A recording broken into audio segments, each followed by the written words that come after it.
James Thurber की एक बहुत प्रसिद्ध कथा है कि सांपों के देश में एक बार एक शांतिप्रिय नेवला पैदा हो गया। नेवलों ने तत्क्षण उसे शिक्षा देनी शुरू की कि सांप हमारे दुश्मन हैं। पर उस नेवले ने कहा, क्यों? मेरा उन्होंने अब तक कुछ भी नहीं बिगाड़ा। पुराने नेवलों ने कहा, ना समझ, तेरा न बिगाड़ा हो, लेकिन वे सदा से हमारे दुश्मन हैं। उनसे हमारा विरोध जातिगत है। पर उस शांतिप्रिय नेवले ने कहा, जब मेरा उन्होंने कुछ नहीं बिगाड़ा तो मैं क्यों उनसे शत्रुता पालूं? खबर फैल गई नेवलों में कि एक गलत नेवला पैदा हो गया है जो सांपों का मित्र और नेवलों का दुश्मन है। नेवले के बाप ने कहा, यह लड़का पागल है। नेवले की मां ने कहा, यह लड़का बीमार है।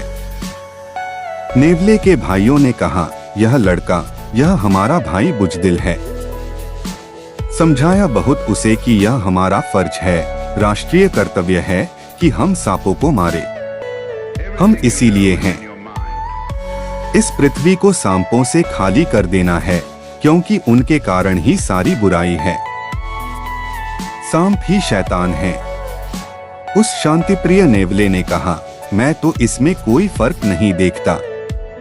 सांपों को भी मैं देखता हूँ, मुझे उनमें कोई शैतान नहीं दिखाई पड़ता।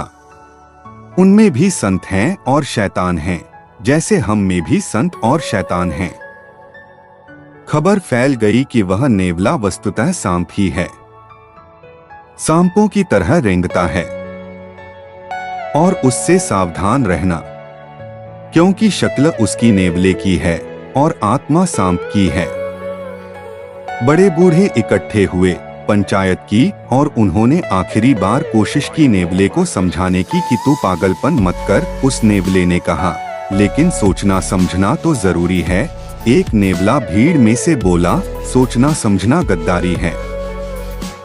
दूसरे नेवले ने कहा, सोचना समझना दुश्मनों का काम है। फिर जब वे उसे न समझा पाए तो उस नेवले को उन्होंने फांसी दे दी। जेम्स थर्बर ने अंतिम वचन इस कहानी में लिखा है कि यह शिक्षा मिलती है कि अगर तुम अपने दुश्मनों के हाथ न मारे गए तो अपने मित्रों के हाथ मारे जाओगे। मारे तुम जरूर जाओगे। समाज भीड़ के मनोविज्ञान से जीता है। समाज में सत्य की चिंता किसी को भी नहीं। दूसरों से सहमति बनी रहे, इसकी ही चिंता है। समाज के साथ व्यक्ति कैसे समायोजित रहे, एडजस्टेड रहे, इसकी ही चिंता है। समाज झूठ हो तो व्यक्ति को भी झूठ हो जाना पड़ता है। व्यक्ति बहुत अकेला है, समाज बड़ा है। और जब तक समाज से बड़े का सहारा न मिले तब तक इसके अतिरिक्त कोई उपाय भी नहीं कि समाज के साथ सहमत रहा जाए। केवल वे ही लोग समाज के पार उठ पाते हैं जिन्हें ध्यान का सहारा मिल जाता है, क्योंकि तब उन्होंने विराट और अनंत के साथ अपना संबंध जोड़ लिया। तब उन्होंने सागर से संबंध जोड़ लिया।